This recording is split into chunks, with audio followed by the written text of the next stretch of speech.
Arestado ang isang lalaki sa Valenzuela matapos mahulihan ng baril na walang mga dokumento. Aminado ang suspect na sa kanya ang baril. Binili niya raw ito para pang self-defense. May unang balita si James Agustin.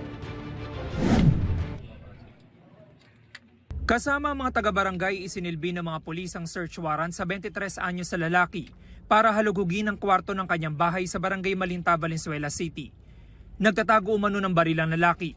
Yung isang asset natin ay kilalang-kilala itong subject natin na nagba-buy and sell. But kung nakakainom sa lugar nila ay pinapakita itong baril.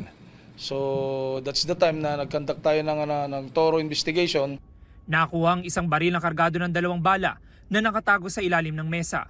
Arestado ang lalaking may-ari ng baril. Sa imbestigasyon ng pulisya na pag-alaman na walang kaukulang dokumento ang baril, isinumite nila ito sa crime laboratory. Subject for ballistic examination para matest natin kung may mga record talaga or itong baril ay na-involved na rin sa other crime. Aminado ang lalaki na sa kanya nakuha ang baril na nabili raw niya sa halagang 10,000 piso. Pang self-defense lang po sa pamilya ko, sir.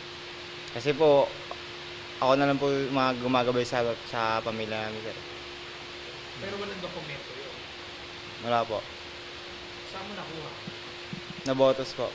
Sinampahan na ang sospek na reklamong paglabag sa Comprehensive Firearms and Ammunition Regulation Act in relation to Omnibus Election Code. Ito ang unang balita. James Agustin para sa GMA Integrated News.